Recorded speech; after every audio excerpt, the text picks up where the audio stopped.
The antiseptic scent burned my nostrils as I struggled to keep my eyes open.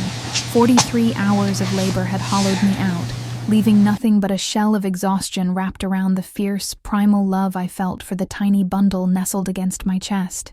The hospital room was quiet now, save for the rhythmic beeping of monitors and the occasional squeak of rubber-soled shoes passing by my door. I traced my finger along my daughter's perfect cheek, marveling at skin so soft it barely felt real. Sophia. My little miracle. My secret. "We made it, baby girl," I whispered, my voice hoarse from screaming through contractions. "It's just you and me now. 7 months ago, I'd packed everything I owned into my beat-up Honda and driven 18 hours straight from Chicago to this small town in Tennessee. No forwarding address, no goodbyes, just gone, like smoke dissipating into thin air. Marcus would never know about her. He'd never know I was carrying his child when I disappeared. The thought of him still made my stomach clench with fear. Marcus Vitale. Not just any man, but the heir to the Vitale crime family. I'd been working as a waitress at one of their legitimate restaurants, completely unaware of who owned it until it was too late. By then, I was already falling for his charm, his intensity, the way his dark eyes followed me across the room. The affair had been intoxicating, dangerous, and the biggest mistake of my life. I'd discovered the truth about him the same night I realized I was pregnant. The sound of gunshots still echoed in my nightmares. The sight of blood pooling beneath the man who'd disrespected Marcus. The casual way he'd straightened his Italian silk tie afterward, as if he hadn't just ordered someone's execution. I ran that night, terror propelling me forward even as morning sickness had me stopping every hour to vomit on the side of the road. I'd chosen this hospital because it was small, understaffed, and unlikely to be on anyone's radar. I'd been careful. So careful. A sharp knock startled me from my thoughts. Probably the night nurse coming to check my vitals again. "Come in," I called softly, careful not to wake Sophia. The door swung open, and time stopped. He filled the doorframe, shoulders broad beneath a charcoal suit that probably cost more than 6 months of my rent. His raven hair was swept back, revealing the sharp angles of his face, cheekbones that could cut glass, jaw perpetually clenched with tension, and those eyes.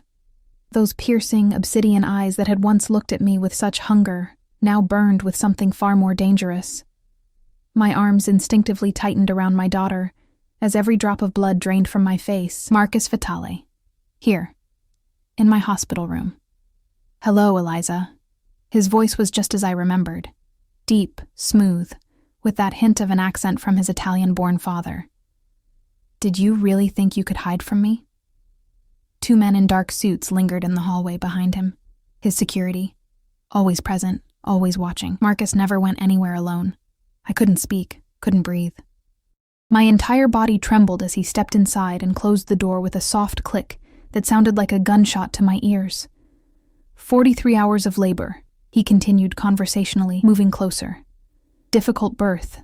7 pounds, 3 ounces. 20 inches long. A daughter. Each fact fell like a hammer blow. "You named her Sophia, after your grandmother, I assume." He knew everything. Of course he knew. The Vitales had eyes everywhere. "How?" My voice cracked, and I swallowed hard. "How did you find me?" A ghost of a smile touched his lips as he came to stand at the foot of my bed. "I never lost you, Eliza." The implications of that statement hit me like a physical blow. He'd known where I was all along. For 7 months, I'd been looking over my shoulder, changing my routine, using cash instead of cards, sleeping with a baseball bat beside my bed, all while he watched from the shadows. "Why wait until now?" I managed to ask, trying to keep my voice steady despite the panic clawing at my throat. Marcus's gaze dropped to the bundle in my arms, and something shifted in his expression. Something possessive and fierce that made my blood run cold. I wanted to be certain. Certain of what? That she's mine. The monitor beside me betrayed the sudden spike in my heart rate. "She's not yours," I lied desperately. "I was seeing someone else before I left. She's his." Marcus moved to the side of the bed with predatory grace. I pressed myself against the pillows, as if I could somehow melt through the wall behind me. He reached out, and I flinched, but his hand merely brushed a strand of hair from my face, the gesture deceptively gentle. 7 months ago, you were in my bed every night, he said softly. You wore my marks on your skin. You belong to me, Eliza, and now so does she. Please, I whispered, tears spilling down my cheeks. Please just let us go. I won't ask for anything. I'll never contact you. No one has to know. But I know. His fingers trailed down to Sophia's tiny head, brushing over the dark wisps of hair she'd been born with. Hair the exact same shade as his. And she is a Vitale. Sophia stirred, her little face scrunching up before relaxing again into sleep. I watched in horror as something like tenderness flickered across Marcus's face. You stole from me, Eliza, he said, his voice dropping to a dangerous whisper. Not money, not jewels.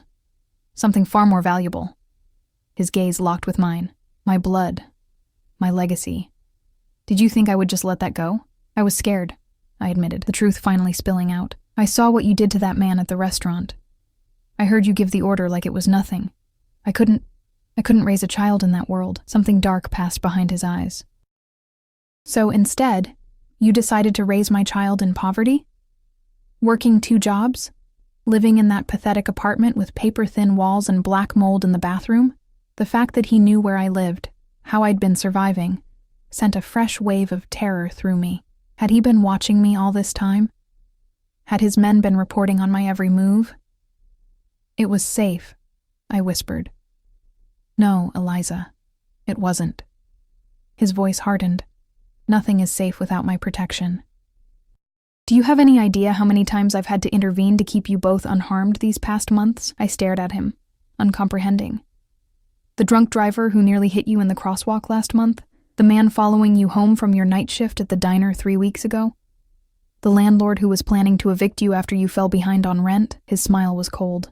I've been protecting what's mine, even if you were too blind to see it. My mind reeled. The drunk driver had swerved at the last second, missing me by inches. The creepy man had suddenly turned down another street for no reason.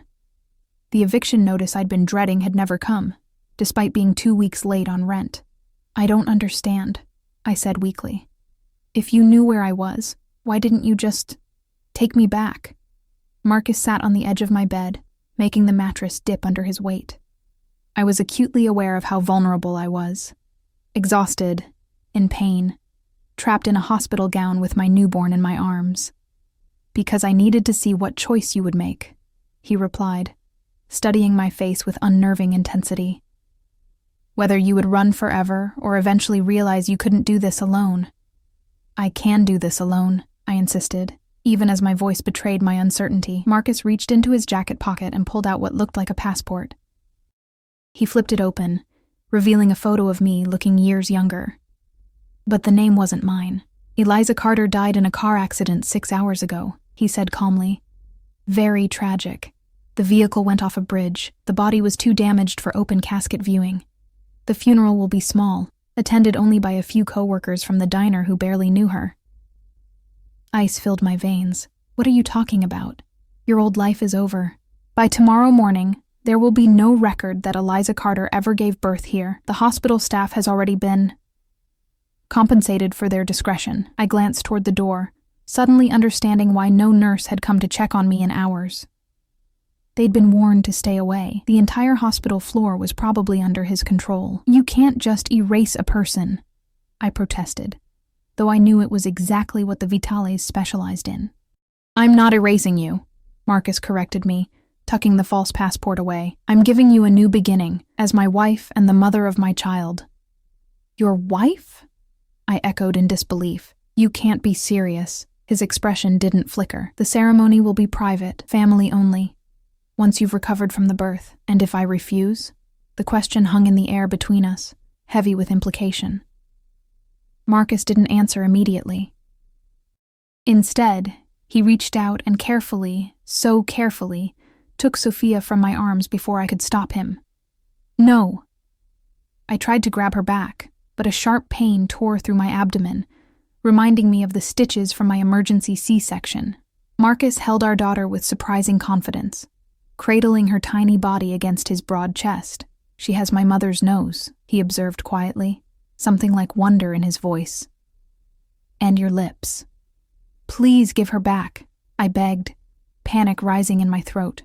He looked at me then, really looked at me, and I saw something shift in his gaze. I lost my own mother when I was 12, Eliza. I know what it does to a child to grow up without a parent. Are you threatening to take her from me? My voice broke on the last word. I'm offering you a choice, he corrected. Both of you come home with me, become my family officially, and want for nothing for the rest of your lives. Or... He let the alternative hang unspoken. That's not a choice, I whispered. It's an ultimatum. Life is full of those. He gently placed Sophia back in my trembling arms, and I clutched her to my chest, breathing in her sweet newborn scent. You have until morning to decide. He stood, adjusting his cuffs. A nervous habit I'd noticed during our time together. One of the few tells that betrayed he was human beneath the dangerous exterior. Your mother died when you were in college, he said suddenly. Car accident. Your father drank himself to death 2 years later. You have no siblings, no close family. No one would question your disappearance. The clinical way he recited the tragedies of my life made me flinch. I have friends, acquaintances, he corrected. No one close enough to realize Eliza Carter and Sofia Vitale are the same people. The use of that name, Sofia Vitale, made everything suddenly, terrifyingly real. I'll be back in the morning, Marcus said, moving toward the door. For now, rest. You've been through a lot. His hand rested on the doorknob, but he paused, looking back at me. And Eliza? Don't make the mistake of thinking you can run again. My men are stationed at every exit. The entire maternity ward is secure. He opened the door, revealing one of his security guards standing at attention just outside. Before leaving, he added softly, almost tenderly, She's beautiful. You did well. The door closed behind him, and I was left alone with my daughter, and the shattering realization that the careful new life I'd built was collapsing around me. I looked down at Sophia's sleeping face, unmarked by the violence and danger of her father's world. I'm so sorry, baby girl, I whispered, tears dropping onto her swaddling blanket. I thought I could hide you. I thought I could keep you safe, but Marcus had found us, and now I had until morning to make an impossible choice. Sleep evaded me that night, despite my bone-deep exhaustion. Every creak in the hallway, every shadow that passed my door sent my heart racing. I kept Sophia clutched to my chest, unwilling to place her in the hospital bassinet even for a moment. My mind spun with desperate plans, each one more implausible than the last. The window in my room was sealed shut, and we were on the 4th floor. The fire escape required an alarm code. The stairwells would be watched. Even if I somehow managed to slip past Marcus's men, where would I go? With a newborn? No car, no money, no identity?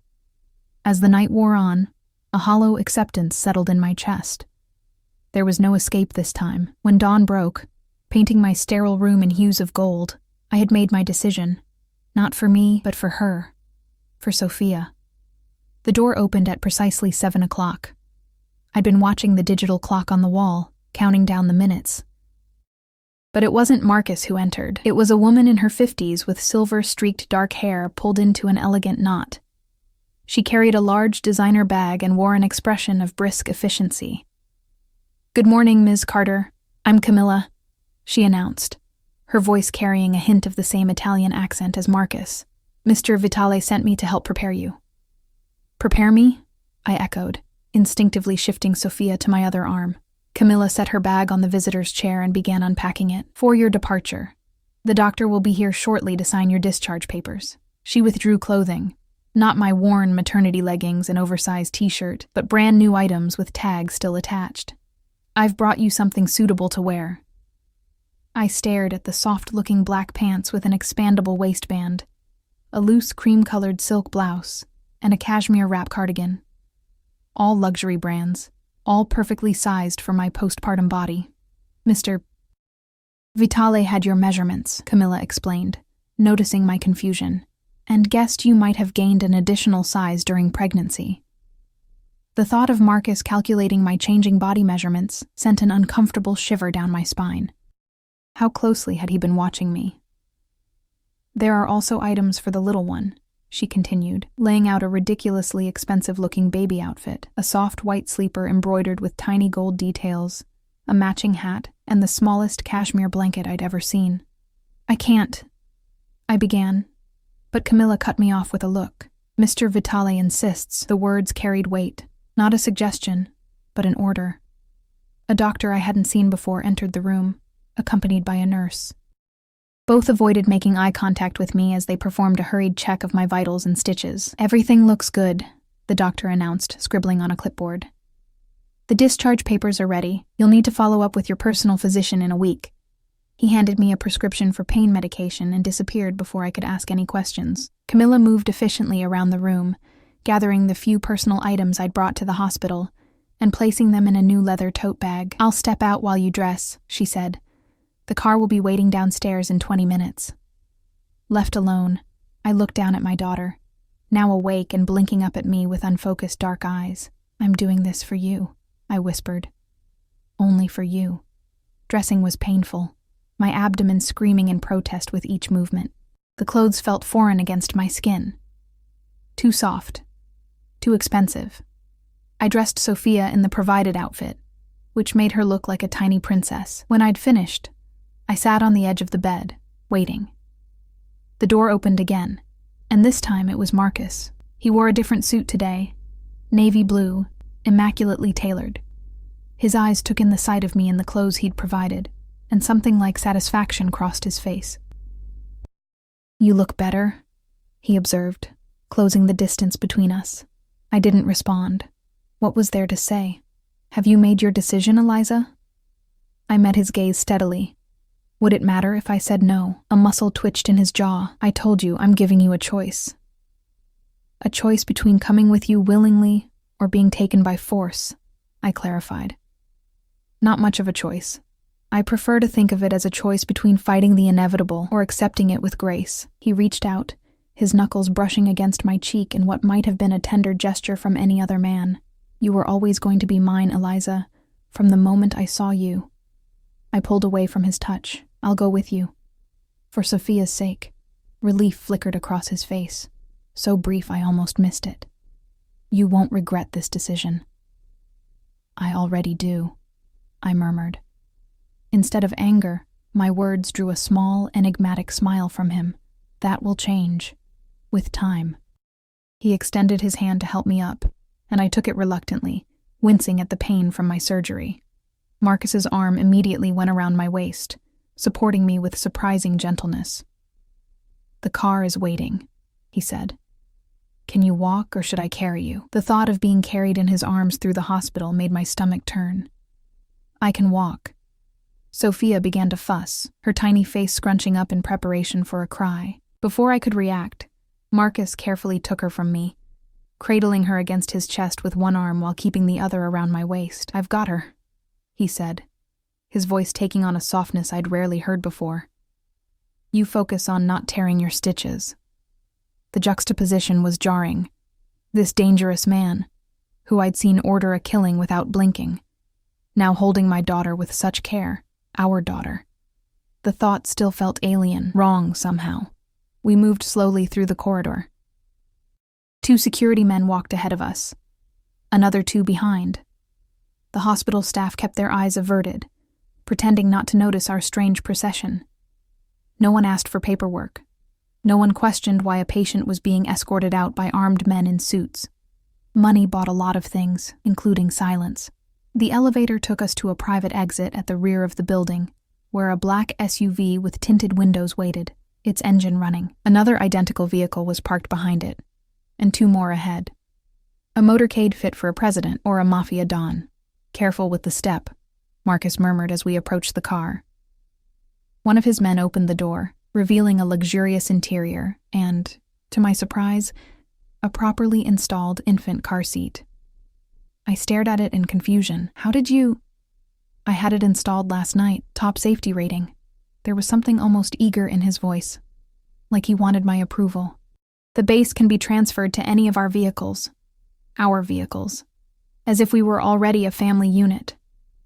I slid into the car awkwardly, pain shooting through my abdomen with each movement. Marcus followed, still holding Sophia with practiced ease. I watched as he carefully settled her into the car seat, buckling her in with a precision that suggested he'd researched how to do it properly. "Where are we going?" I asked as the convoy pulled away from the hospital. "Home," he replied simply. "Your home, you mean?" Marcus's gaze shifted to mine. "Our home now. It's been prepared for both of you." I turned to look out the window, watching the small Tennessee town slide past. The diner where I'd worked night shifts, the pharmacy where I'd purchased my prenatal vitamins, the park where I'd walked every evening, one hand resting on my growing belly as I'd dreamed of a future that now seemed impossible. "You'll never have to work in a place like that again," Marcus said, following my gaze to the diner. "Never worry about bills or rent. Never fear for your safety or Sophia's. Just the safety that comes from being part of a crime family," I replied bitterly. His expression hardened. "My business interests are diverse, Eliza. You know only a fraction of what the Vitale family is involved in." "I know enough. You know what I allowed you to see." I turned to face him fully. "I saw you order a man's death."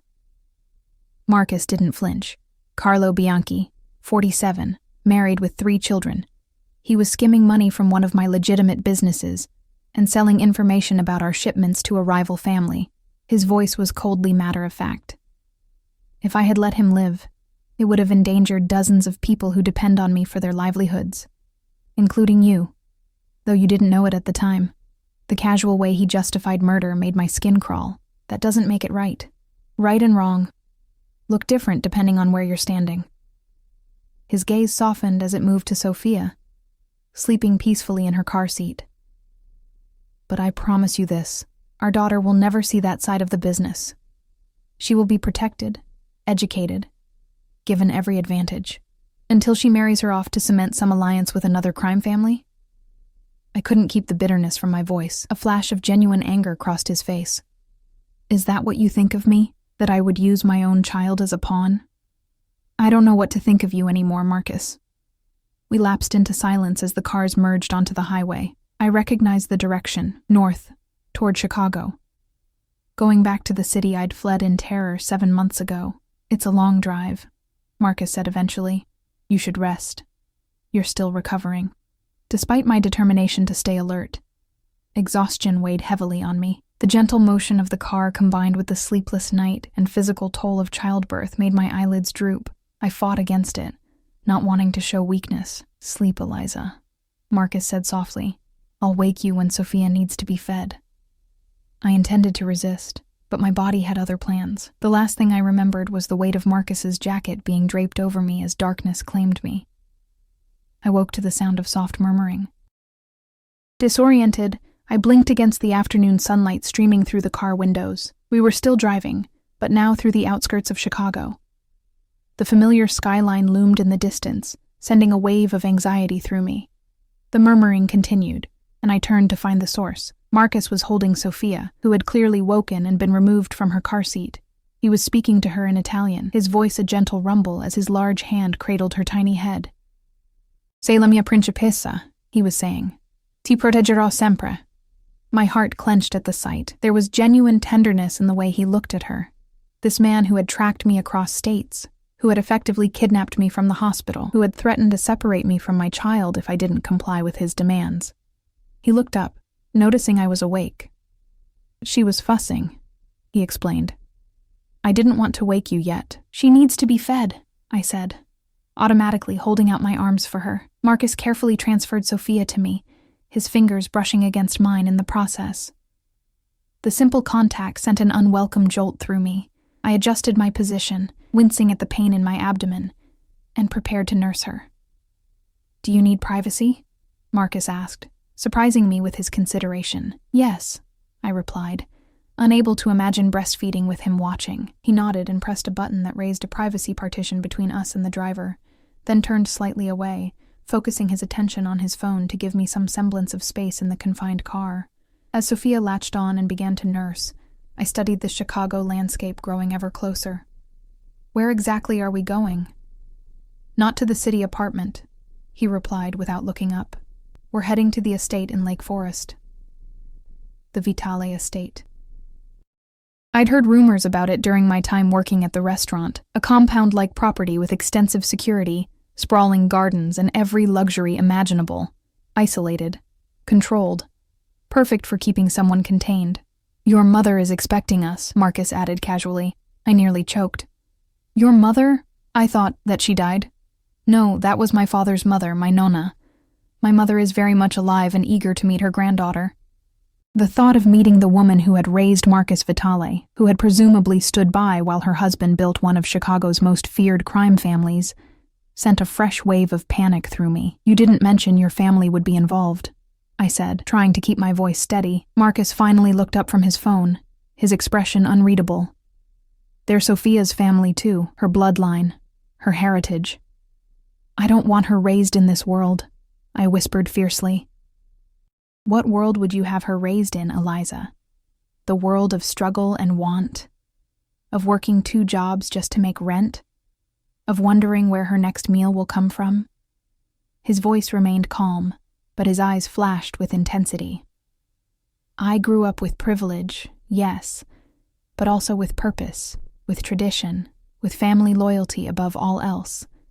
That is what I want for our daughter, and what about what I want for her? You'll be her mother. Your influence will shape her daily life. I would never interfere with that." The words sounded reasonable, almost comforting, but I knew better. This was a man who had tracked me across state lines, who had effectively erased my identity, who had threatened to take my child if I didn't agree to his terms. His definition of not interfering was very different from mine. Sophia finished nursing, and I adjusted my clothing before lifting her to my shoulder to burp her. The action was already becoming natural, instinctive. "We're almost there," Marcus said, glancing out the window. "There's something you should know before we arrive." I waited, tension coiling in my stomach. "This isn't just about Sophia," he said finally, his eyes meeting mine with an intensity that made me want to look away. "It's about you, Eliza. It's always been about you." "What do you mean?" "I could have taken her from you at the hospital, had her brought to me, arranged for custody." His voice was soft but certain. "I didn't because I want both of you. I've wanted you since the first moment I saw you drop an entire tray of drinks and then laugh at yourself instead of crying." The memory hit me with unexpected force. My 3rd day working at the restaurant, my hands shaking with nervousness as I carried too many glasses on one tray. The crash had been spectacular, drawing every eye in the place, including, apparently, his. "You noticed me before we even met," I said, the realization dawning. "I had you transferred to my section the next day."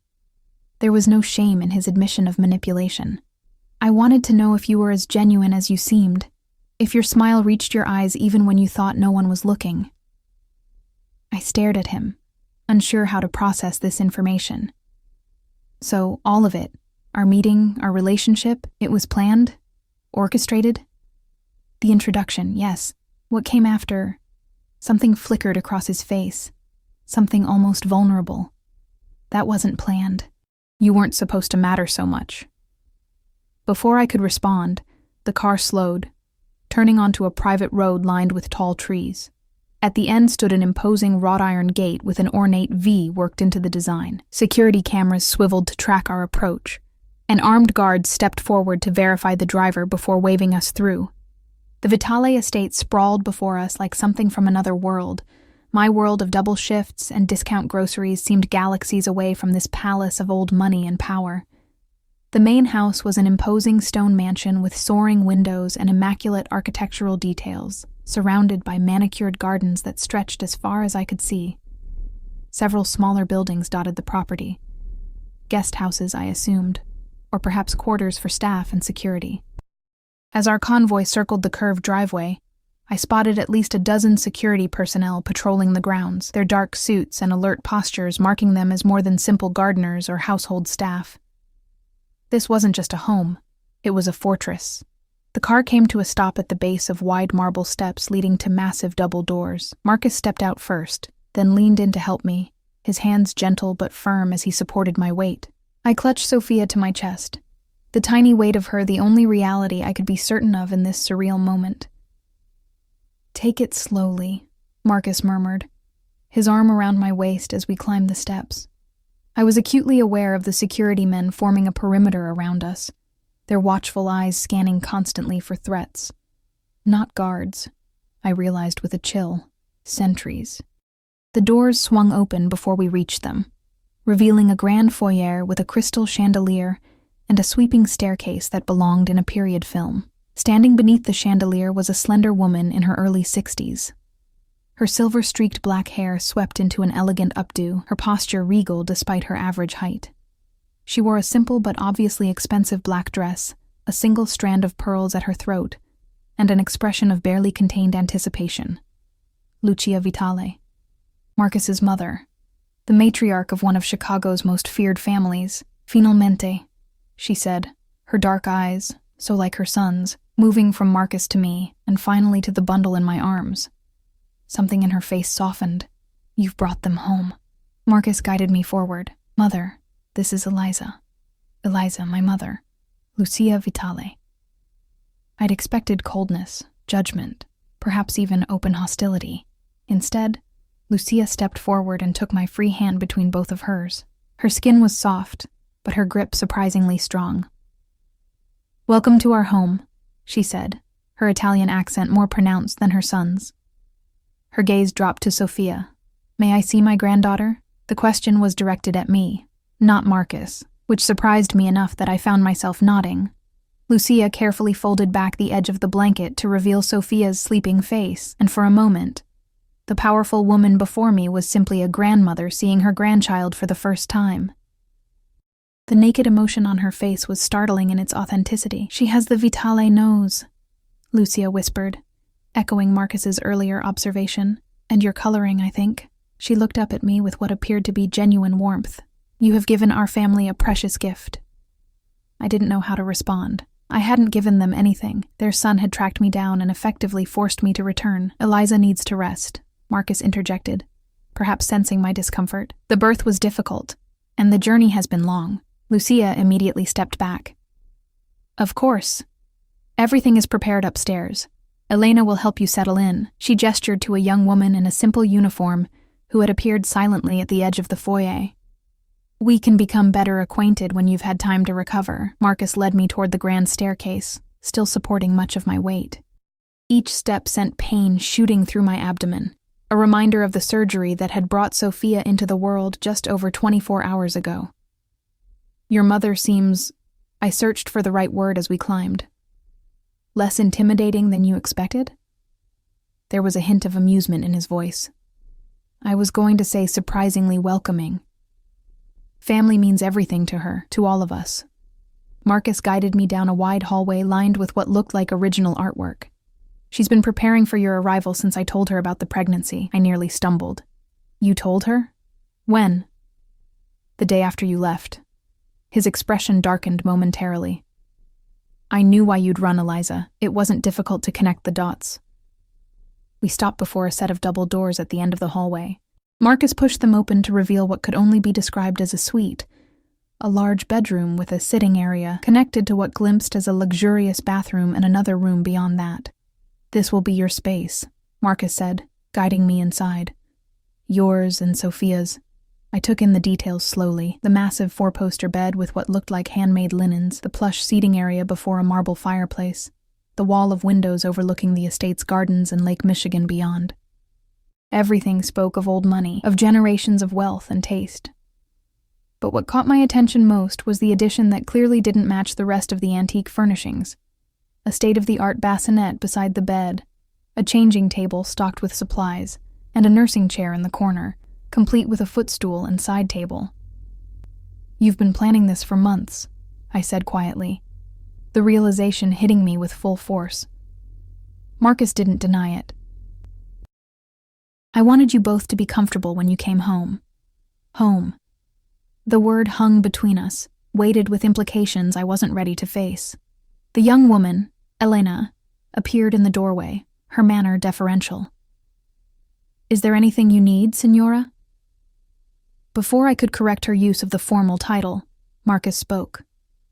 Draw a bath for Eliza. She needs to rest afterward. Elena nodded and disappeared into the bathroom. The sound of running water followed moments later. I'm not your wife, I said once we were alone again. You shouldn't let them call me Signora. Marcus's expression remained impassive. Not yet, but soon. You can't just decide that. I already have. His tone was matter-of-fact, not cruel, but leaving no room for argument. The arrangements are being made, a private ceremony, as I mentioned. Nothing elaborate, given the circumstances. The circumstances being that I'm essentially your prisoner, I couldn't keep the bitterness from my voice. Something flashed in his eyes. Anger, perhaps, or frustration. Is that what you think this is? Imprisonment? What would you call it? You tracked me down, erased my identity, and brought me here against my will. I brought you to safety, to security. He gestured around the opulent room. To a life where you'll never want for anything again. Where our daughter will have every opportunity. Except the opportunity to choose, I countered. Just like her mother.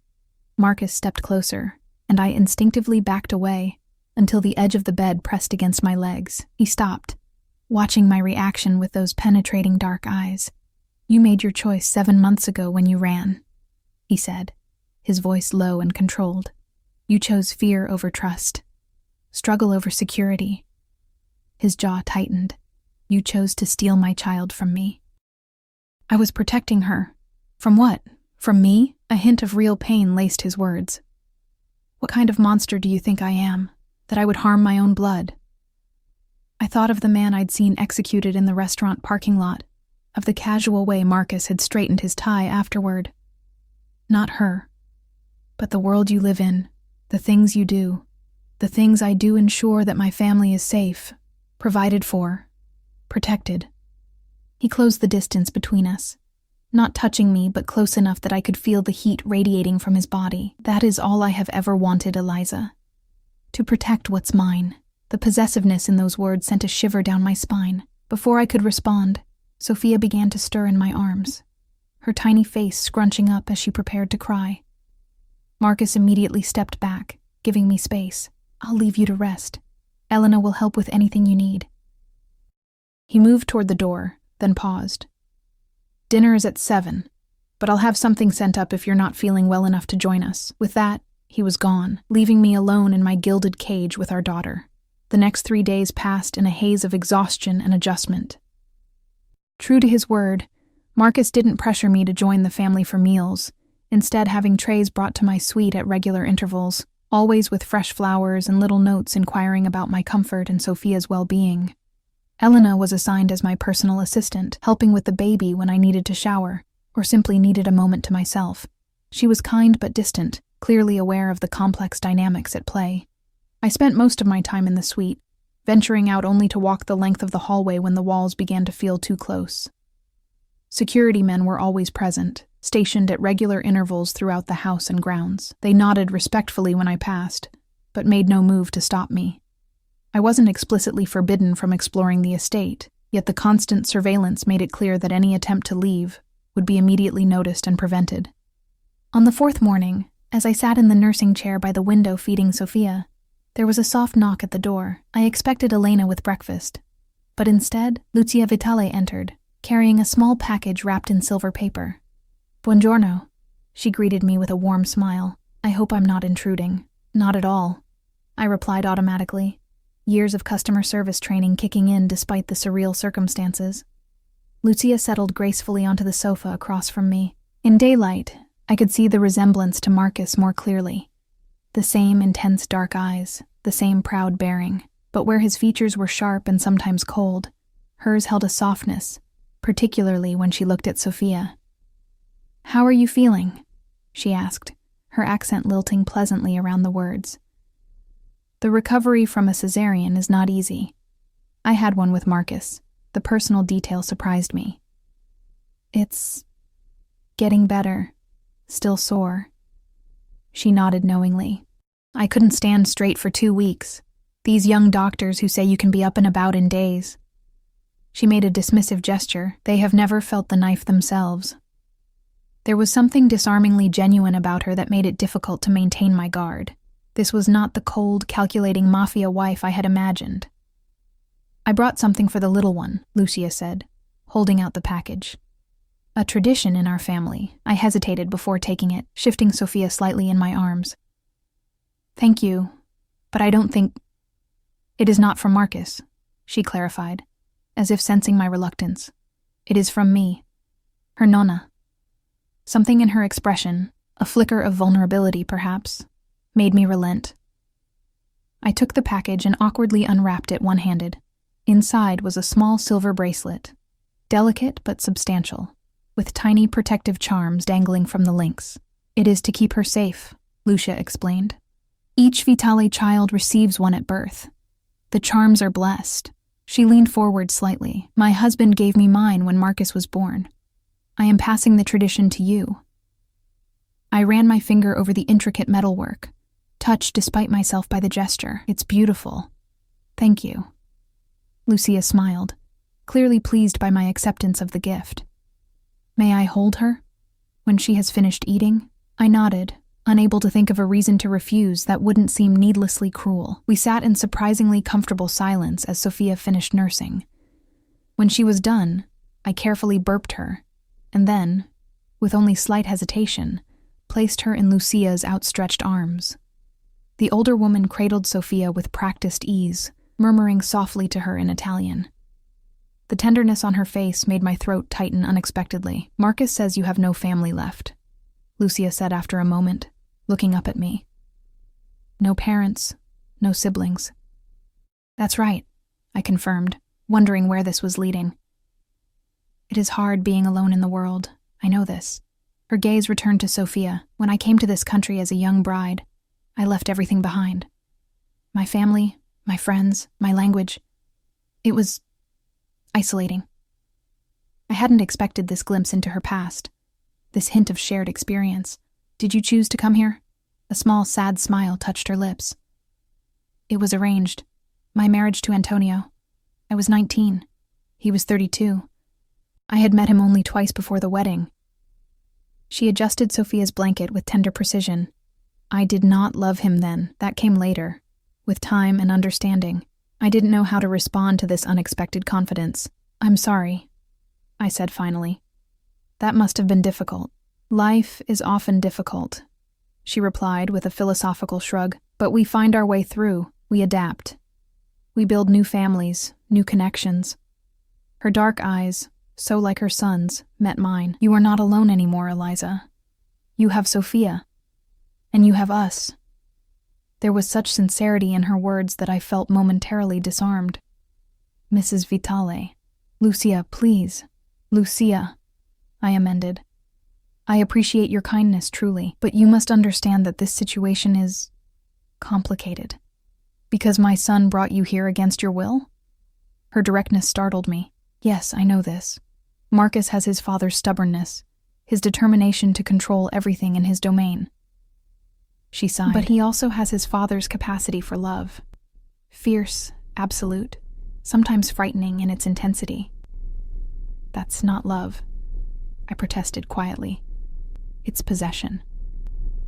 For men like my son, for men like his father, they are often the same thing.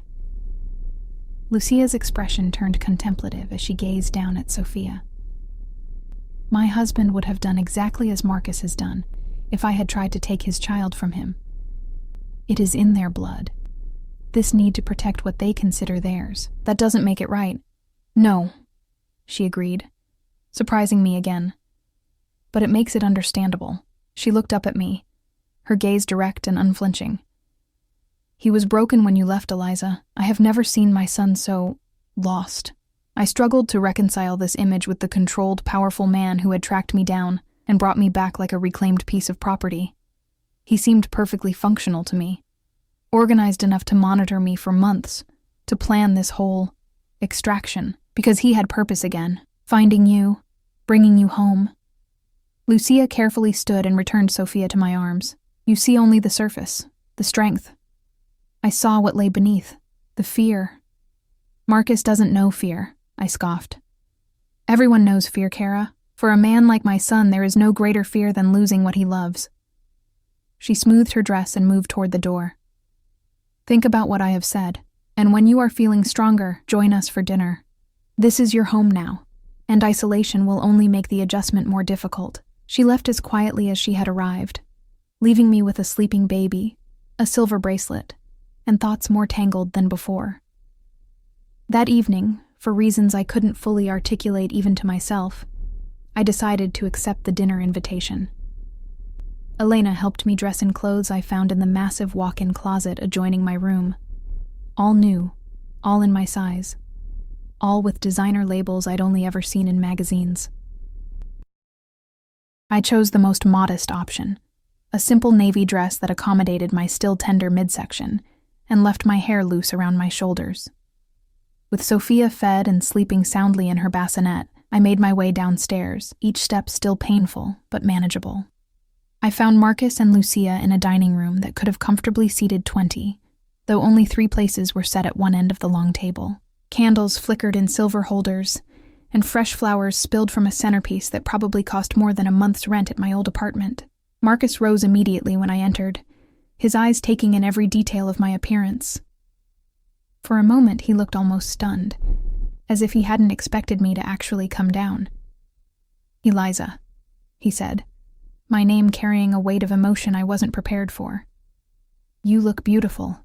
The simple compliment shouldn't have affected me, but something in his tone, a rawness I'd rarely heard from him, made heat rise to my cheeks. I pushed the feeling aside, reminding myself of the circumstances that had brought me here. "Thank you for joining us," Lucia said, gesturing to the chair opposite Marcus. A staff member I hadn't seen before appeared silently to pull it out for me. I sat carefully, still mindful of my healing incision. "Sophia is asleep. I thought I should acclimate myself to the house." "A wise decision," Lucia nodded approvingly. "Elena has the baby monitor?" "Yes, she's watching over her," I confirmed, surprised by the small stab of anxiety I felt at being separated from my daughter, even by just a floor. Marcus seemed to sense my unease. "There's a security detail outside your suite at all times. No one unauthorized can enter." The reminder of the constant surveillance that surrounded us wasn't as comforting as he clearly intended it to be. "I'm not worried about intruders, Marcus. We're in the middle of a fortress." A hint of amusement crossed his face. "Fair point." Dinner proceeded with surprising normalcy, almost like a civilized family meal rather than a hostage situation. The food was exquisite. A delicate pasta primavera followed by a perfectly cooked branzino, and the conversation remained carefully neutral. Lucia asked about my recovery. Marcus inquired about Sophia's sleeping patterns, and I found myself responding automatically, the social niceties ingrained from years of customer service taking over. It was during dessert, a lemon sorbet so perfectly tart and sweet it momentarily made me forget my circumstances, that Marcus finally broached a more substantive topic. "I've arranged for Dr. Russo to come tomorrow to check on you and Sophia," he said, setting down his spoon. "He's the family's personal physician, completely trustworthy." I tensed. "I don't need a doctor. The hospital said to follow up in a week." "It's been 5 days," Marcus pointed out reasonably, "and your discharge was accelerated. I'd prefer to have you examined properly."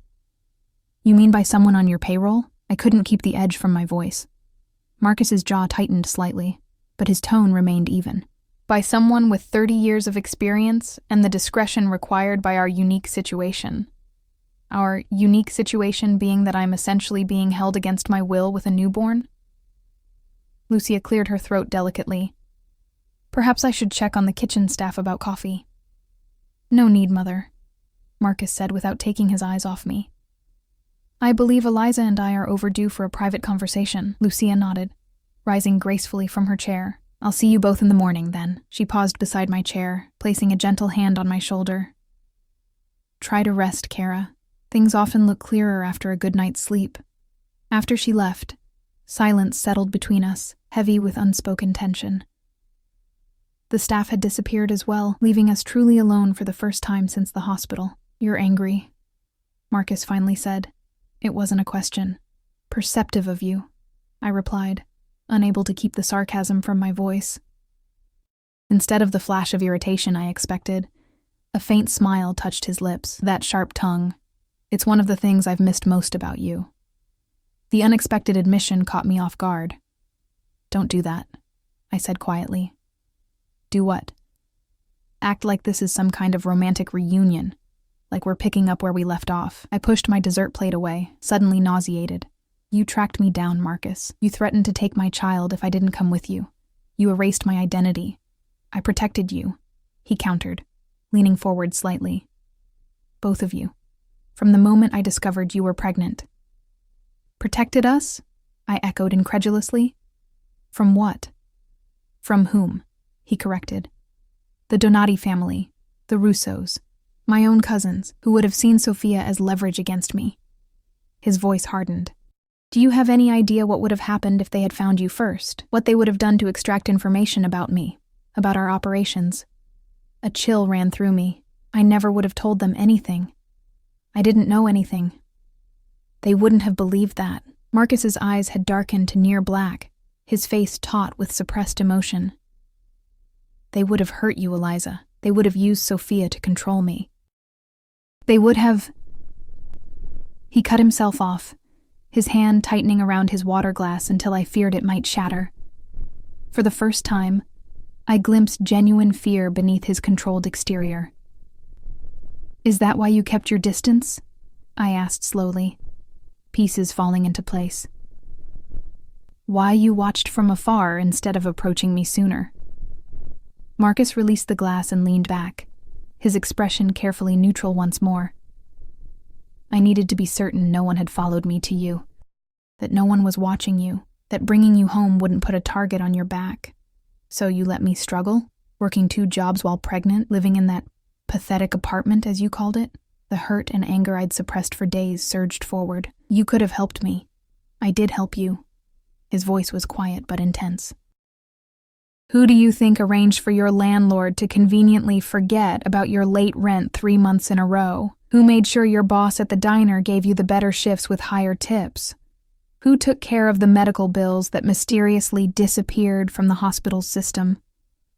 I stared at him, speechless as realization dawned. The inexplicable good fortune that had kept me afloat during my pregnancy, I had attributed it to luck, to kindness, to the universe finally cutting me a break. Never once had I suspected. That was you? I whispered. Every step of the way. There was no smugness in his admission, only a simple statement of fact. I couldn't approach you directly without risking exposure, but I could make sure you were taken care of. Why didn't you just... I don't know. Leave money in my account or something more direct? Because you would have run again, he replied without hesitation. You would have recognized my involvement and disappeared. And the next time, you might have gone somewhere truly dangerous, somewhere beyond even my resources to monitor and protect. He wasn't wrong. I would have fled at the first sign of his influence in my life. Why didn't you tell me any of this before? At the hospital? Would it have made a difference? He asked, his gaze searching my face. Would you have come willingly if I had explained? I wanted to say yes, but the truth caught in my throat. I don't know. Marcus nodded, as if my honesty confirmed something for him. I don't expect you to understand everything now, Eliza, or to forgive me immediately for the methods I've used. But in time, I hope you'll see that everything I've done has been to keep you and Sophia safe. Safe, but not free, I countered softly. Something like pain flickered across his face. Would you rather be free but in danger? Is that the choice you would make for our daughter? He'd struck at my most vulnerable point, my fierce primal need to protect Sophia at all costs. That's not fair. Very little about our situation is fair, he agreed, his voice gentling. But it is what it is. We have a child together, a daughter who deserves to know both her parents, to grow up in stability and security. In a house full of armed guards, you mean? I couldn't help the bitterness that crept into my tone. Those guards are there to protect our family, not to keep you prisoner. Marcus stood, coming around the table to stand beside my chair. You're not a captive here, Eliza. I looked up at him skeptically. So I can leave whenever I want? A muscle ticked in his jaw. It's not that simple. It is that simple. Either I'm free to go, or I'm a prisoner. And what about Sophia? He asked quietly. Would you take her with you? Back to that life of struggle and uncertainty? Or would you leave her here, with her father? With the protection and opportunities I can provide? The impossible choice hung between us. I could never leave without my daughter. But could I truly return to scraping by on minimum wage, constantly looking over my shoulder, depriving Sophia of the security and advantages Marcus could offer her? That's emotional blackmail, I said finally. It's reality. He reached out, his fingers gently brushing a strand of hair from my face. The simple touch sent an unwanted shiver down my spine. I'm not asking you to love me again, Eliza. Not yet. I'm only asking you to stay, to give this situation a chance, for Sophia's sake. Before I could respond, the baby monitor clipped to my dress crackled with the sound of Sophia's hungry cries. I stood immediately, wincing at the pull of stitches. I need to go to her, I said, grateful for the interruption. Marcus nodded, stepping back to give me space. Of course. We can continue this conversation tomorrow. There's nothing more to say tonight, I replied, moving past him toward the door. His hand caught mine, not forcefully, but with enough pressure to stop me. Eliza. His voice was low, almost vulnerable. I never stopped looking for you, not for a single day. I pulled my hand free, unsure how to respond to the raw emotion in his words. Good night, Marcus. I fled upstairs, my heart pounding with confusion. Sophia's cries grew louder as I approached my suite, grounding me in the immediate reality of motherhood.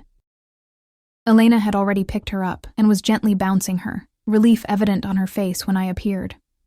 She just started crying, she explained, carefully transferring my daughter to my arms.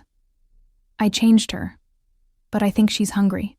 Thank you, Elena, I said, settling into the nursing chair. You can go now. I've got her.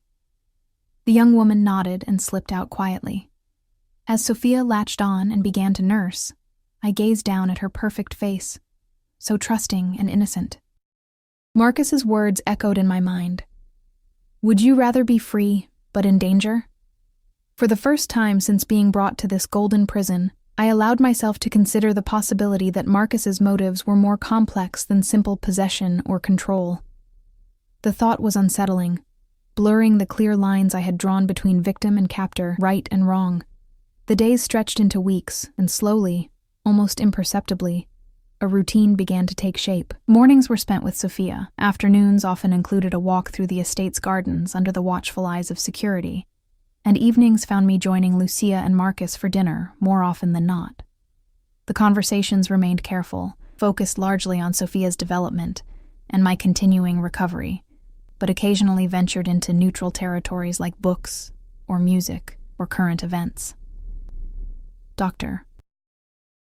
Russo came weekly to check on both Sophia and me, his manner professional and his care surprisingly thorough. I hated to admit it, but Marcus had been right about needing proper medical follow-up. The doctor discovered a minor infection in my incision that might have become serious if left untreated. I began to notice other things too. The way the security detail was positioned to watch outward, not inward. The fact that doors weren't locked behind me. How Marcus never entered my suite without knocking, always respecting the boundaries of what he called your space. Small things that made it increasingly difficult to maintain the narrative that I was simply a captive. 1 month after our arrival at the estate, I was feeding Sophia in the garden when Marcus found me. He approached slowly, as if giving me time to prepare for his presence. May I join you? He asked, gesturing to the space beside me on the stone bench.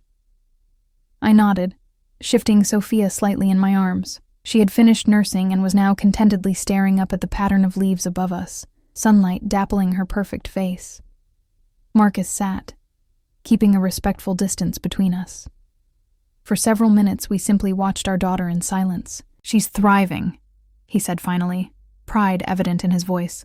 Dr. Russo says she's gaining weight perfectly. She's a good eater, I agreed, unable to suppress a small smile, definitely not taking after me in that regard. Marcus chuckled, the sound surprisingly warm. You were always picking at your food when we went out. I used to worry you didn't like the restaurants I chose. The restaurants were fine, I admitted. I was just always nervous about spilling something on myself in front of you. You were so... I searched for the right word. Immaculate. Intimidating, you mean? He corrected, a hint of regret in his tone. That too, I acknowledged. Another comfortable silence fell between us, broken only by Sophia's occasional coos. I have something for you, Marcus said eventually, reaching into his jacket pocket. He withdrew a small velvet box, and my heart immediately clenched. Marcus, It's not what you think, he interrupted gently, opening the box to reveal not a ring, but a key. This is yours, if you want it. I stared at it in confusion. What does it open? The East Wing gate, the one that leads to the private beach. He carefully lifted the key from its velvet nest and held it out to me. No security follows you there. It's your space, if you want it. Somewhere you can go to be alone with your thoughts. I hesitated before taking it, the metal cool against my palm. Why are you giving me this now? Marcus's gaze was steady, unguarded in a way I'd rarely seen before. Because I want you to know that I meant what I said. You're not a prisoner here, Eliza. You're family. The sincerity in his words made my throat tighten unexpectedly. I don't know what to say. You don't have to say anything. Just consider it a gesture of trust and an invitation to find moments of solitude when you need them. He stood to leave, but I found myself speaking before I could think better of it. Marcus? He paused, looking back at me with those intense dark eyes. Thank you, I said simply. A smile touched his lips, not the controlled, calculated smile I'd seen him use in business contexts, but something softer, more genuine. You're welcome, Eliza. As he walked away, I closed my fingers around the key, feeling its weight and significance. It wasn't freedom in the traditional sense. I still couldn't leave the estate, still lived under the watchful eyes of security, still depended entirely on Marcus's mercy. But it was something. A small acknowledgement of my need for space, for autonomy, for trust. That night, after Sophia was settled in her bassinet, I ventured out onto the balcony adjoining my suite. The air was cool off the lake, carrying the scent of water and late summer flowers. In the distance, Chicago's skyline glittered like fallen stars. A world away from the isolated estate where I now lived, I thought about my old life, the constant struggle, the fear, the loneliness. Then I looked back through the glass doors at my sleeping daughter, safe and content in her lavish nursery. Whatever else might be true of my current situation, she was protected here, cherished. Part of a family that would move heaven and earth to keep her safe. The question that had haunted me since the hospital suddenly crystallized with painful clarity. What would freedom cost, and was I willing to pay that price? The next morning, I woke to find a large envelope on the table in my sitting area. Inside was a stack of official-looking documents, birth certificates, social security cards, passports. All with the name Sophia Vitale, listing Marcus and me as her parents. More disturbing were the documents for me. A new driver's license, social security card, and passport, all identifying me as Eliza Vitale. My hands trembled as I spread them across the table. The paperwork was flawless, indistinguishable from genuine government-issued documents. A note in Marcus's handwriting accompanied them. For your records, the ceremony is scheduled for Saturday. Small, as promised, only family. 4 days away. After a month of careful coexistence, of gradual adjustments to my new reality, Marcus was moving forward with his plan to make me his wife. I should have been angry, should have felt the same panic and resentment that had consumed me at the hospital. Instead, I felt a strange hollowness, as if watching events unfold from a distance. I was still staring at the documents when Lucia knocked and entered, carrying a garment bag. Ah, she said, noticing the papers. He told you then. Not exactly, I replied, gathering the documents and returning them to the envelope. He left these. Lucia sighed, hanging the bag on the closet door. My son has many strengths, but communication with women is not among them. She gestured to the bag. I brought this for you to try. If you don't like it, there are alternatives. The wedding dress, I assume? I couldn't keep the edge from my voice. Yes. She sat beside me, her expression gentle but direct. Eliza, may I speak frankly with you? I nodded, curious despite myself. You have been here a month now. You've seen how we live, how Marcus treats you, How we all adore Sophia. She folded her hands in her lap. I understand that the circumstances that brought you here were unconventional. But the life being offered to you now is real. The family waiting to embrace you is real. A family built on fear and control, I said quietly. Lucia didn't flinch at the accusation. Yes, there is fear. There is control. There is also protection, loyalty, and love so fierce it can sometimes look like possession. Her dark eyes, so like her son's, held mine steadily. I told you before that I did not love Antonio when I married him. That was the truth. But I grew to love him, to understand him, to see the man beneath the hard exterior that the world knew. That's different, I protested. You came here willingly. A small, sad smile touched her lips. Did I? My father was in debt to Antonio's family. The marriage was his way of clearing that debt. I had no more choice in the matter than you feel you have now. The revelation stunned me into silence. I was terrified, she continued, her voice softening with memory. 19 years old, sent to a foreign country to marry a man I barely knew, a man with a reputation for ruthlessness. She smoothed an invisible wrinkle from her skirt. The first year, I cried myself to sleep most nights. I planned escapes, imagined running away, even contemplated more permanent solutions to my situation. What changed? I asked, genuinely curious now. Time, understanding, and eventually, a choice. She reached out, covering my hand with hers. One day, Antonio came home badly wounded. A rival had attempted to eliminate him. I could have let him die, could have walked away while he was vulnerable and unable to stop me. Her eyes took on a faraway look. Instead, I chose to save him. I chose the life we had built, with all its complications and dangers, because I had come to see the truth of who he was beneath the exterior he showed the world. And what truth was that? That he would die to protect what he loved. That his honor, his loyalty to family, his commitment to his word were absolute. That the world he had built, while sometimes violent and frightening, was the only world where I and our children could be truly safe. She squeezed my hand gently. Marcus is his father's son, Eliza. He appears cold, controlled, even frightening to those who don't know him. But I have never seen him look at anyone the way he looks at you, not even Sophia. Her words stirred something uncomfortable in me, something I had been trying to ignore since that night in the garden. I don't know if I can do this, Lucia. You don't have to know yet, she replied simply. Just try the dress, one step at a time. After she left, I approached the garment bag with trepidation. Inside was not the elaborate princess gown I had feared, but a simple sheath of ivory silk, elegant and understated, tasteful, beautiful even. I hung it back without trying it on, unwilling to take even that symbolic step toward acceptance.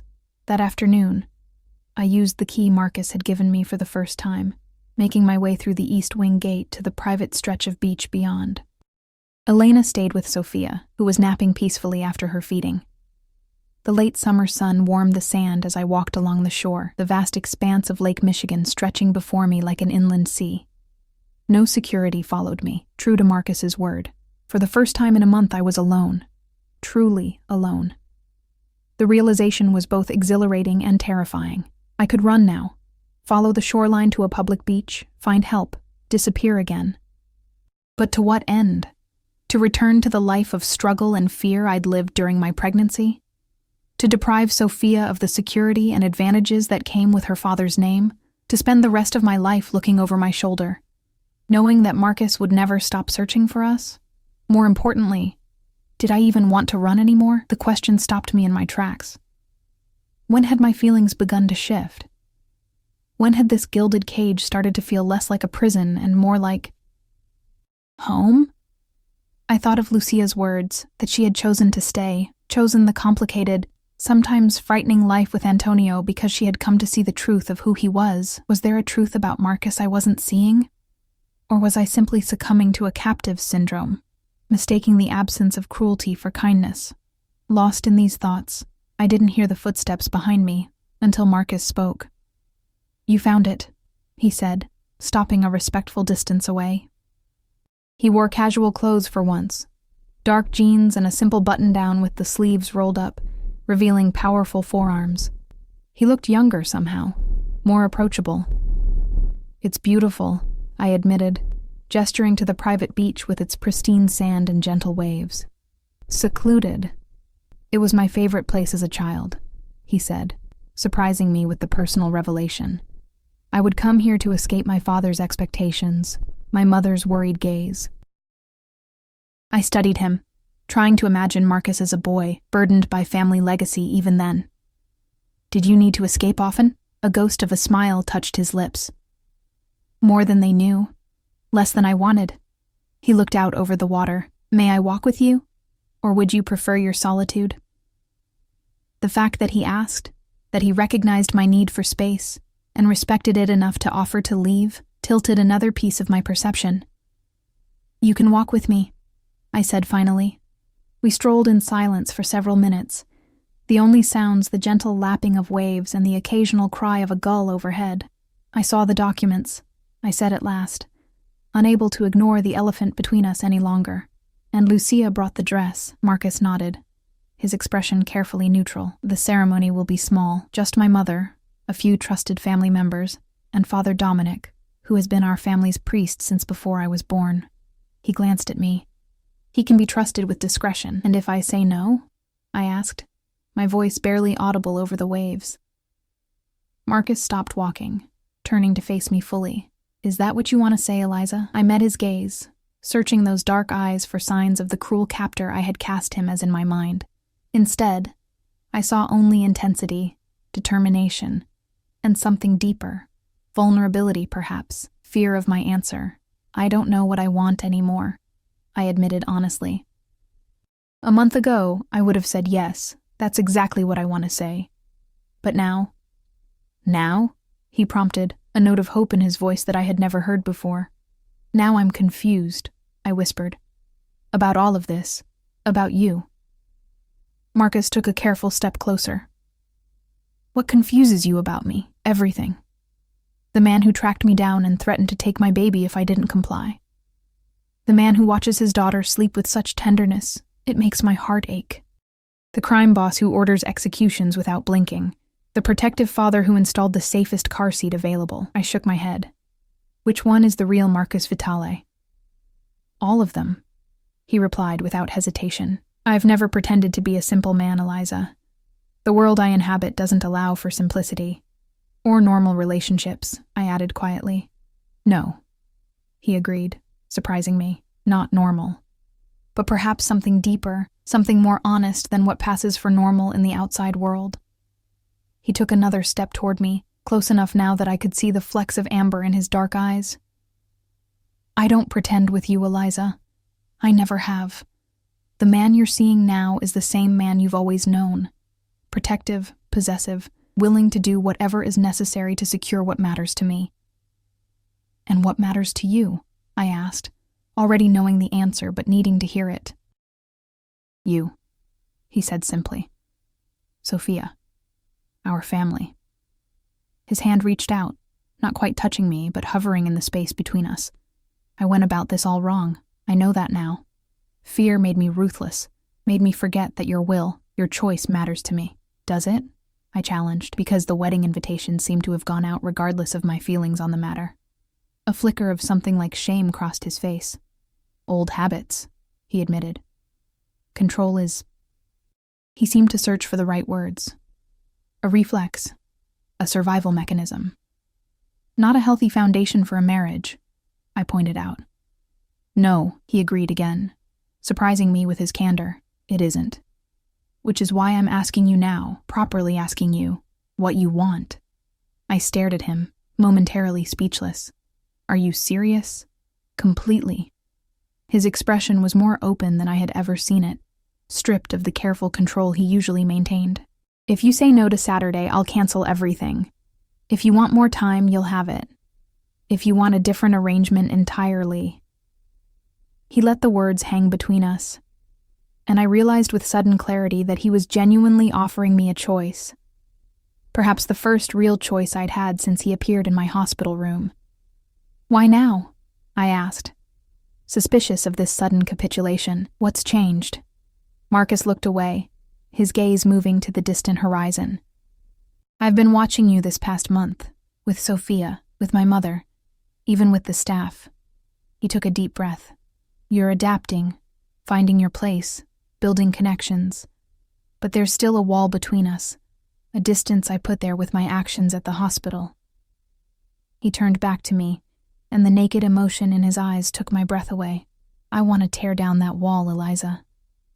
I want a real marriage, not just a legal arrangement to secure my claim to Sophia. I want what we had before, but stronger, deeper, built on truth rather than half-truths and omissions." "We can't go back," I said softly. "Too much has happened." "I'm not asking to go back." His voice dropped lower, intense with feeling. "I'm asking to move forward, together, as equals, insofar as that's possible in my world." I searched his face, looking for signs of manipulation or deception, but found only sincerity. "I need to think," I said finally. "This is a lot Marcus to process." nodded, stepping back to give me space. "Take all the time you need." He turned to leave, then paused. "Just one thing, Eliza, yes? Whatever you decide about Saturday, about us, know this. You and Sophia are my family now. That won't change. You'll always have a home here, always be protected, always be provided for, no strings attached." The simple declaration, delivered without drama or emotional manipulation, affected me more deeply than any passionate plea might have. Because I believed him. Despite everything, I believed that this, at least, was absolute truth. I watched him walk away, his figure silhouetted against the afternoon sun.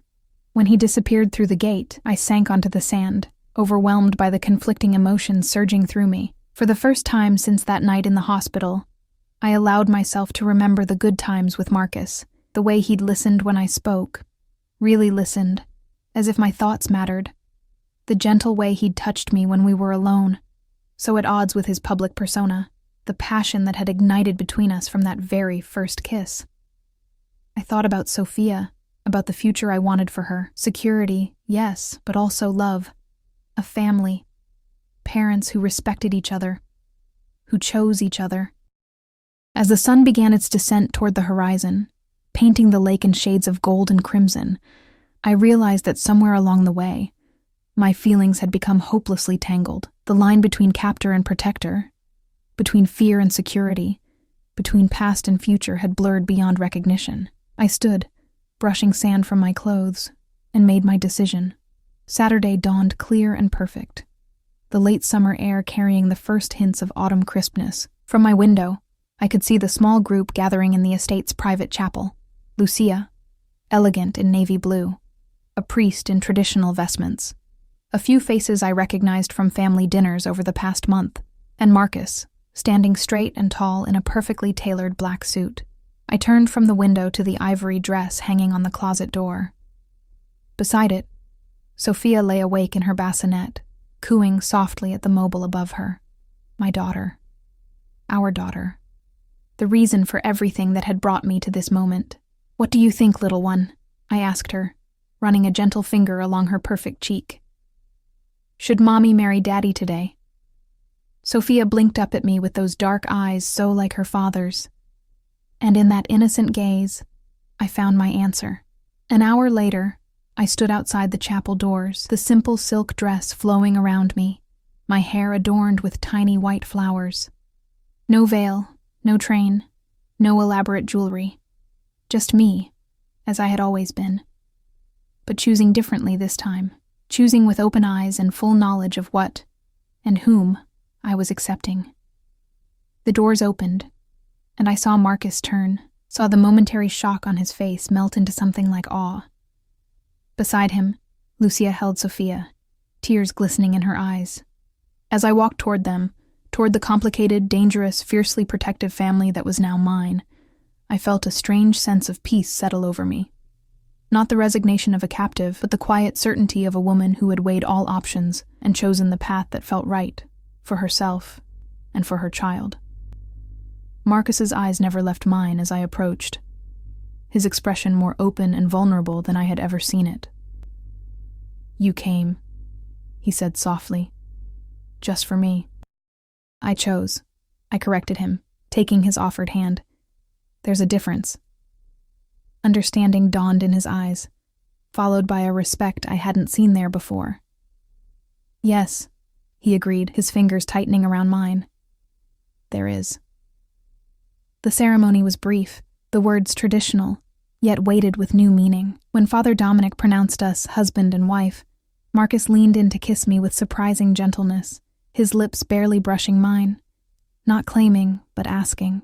I answered by deepening the kiss, my free hand coming up to rest against his chest, feeling the steady, powerful beat of his heart. When we parted, I turned to take Sophia from Lucia, cradling my daughter between us. Marcus's arm encircled us both, his expression fiercely tender as he gazed down at our small family. Mine to protect, he murmured. Always. Ours, I corrected softly. Ours to protect. Together. Something shifted in his eyes then. A subtle but profound change, an acceptance of the partnership I was offering. Equal in purpose, if not in power. United in our love for Sophia, and perhaps in time, for each other once more. Later that night, after a small celebration dinner and the quiet departure of the few guests, I stood on the balcony of my suite, our suite now, as Marcus had moved his things in while we dined. The Chicago skyline glittered in the distance, no longer representing a lost freedom, but rather a world kept safely at bay. Marcus joined me, offering a glass of champagne. Penny for your thoughts, Mrs. Vitale. The name still felt strange, but not as foreign as I had expected. I was just thinking about choices, I said, accepting the glass. About how sometimes the right choice isn't the easy one. He studied me in the moonlight, his expression thoughtful. Do you regret it? Saying yes? I considered the question carefully, wanting to give him truth rather than comfort. No, I said finally. I don't regret choosing this life, choosing to build something with you for Sophia's sake. I met his gaze directly. But I won't be a silent partner in this marriage, Marcus. I won't be a decorative wife who looks the other way when difficult decisions are made. Instead of the resistance I half expected, Marcus smiled. A real smile that transformed his usually guarded features. I would be disappointed if you were. Your spirit, your fire. They're why I fell in love with you in the first place. And here, I thought it was because I dropped that tray of drinks, I replied, allowing a small smile of my own. He laughed, the sound rich and genuine. That too. His expression sobered. I meant what I said today, Eliza. You and Sophia are mine to protect, but I'm also yours. Whatever you need, whatever you want, it's yours. You only have to ask. I reached up, touching his face gently. I want honesty, respect, partnership, as much as possible in your world. Our world now, he corrected, turning his face to press a kiss to my palm. And you have my word. No more secrets between us. As his lips found mine in a deeper, more passionate kiss, I felt the last of my reservations begin to melt away. This wasn't Stockholm Syndrome or a captive's delusion. This was a conscious choice to embrace a complicated man and the complex world he inhabited. A world that, for better or worse, was now mine as well. Later, with Sophia sleeping peacefully in her bassinet and Marcus's arm draped protectively around me in our bed, I reflected on the strange journey that had brought me here. From a terrified pregnant woman fleeing in the night to the wife of one of Chicago's most powerful men. From hiding my baby to sharing her with a father who adored her. From prisoner to partner. It wasn't a fairy tale ending. Life with Marcus would never be simple or entirely safe. There would be difficult moments ahead. Compromises and conflicts unique to the world we inhabited. But as I drifted towards sleep, I felt something I hadn't experienced in a very long time. Certainty. I had thought I could hide my baby from the Mafia boss who fathered her. Instead, I had found my way back to him, not as a captive, but as a woman making a clear-eyed choice for herself and her child. Not a perfect choice, perhaps, but the right one for us. And in the end, that was enough.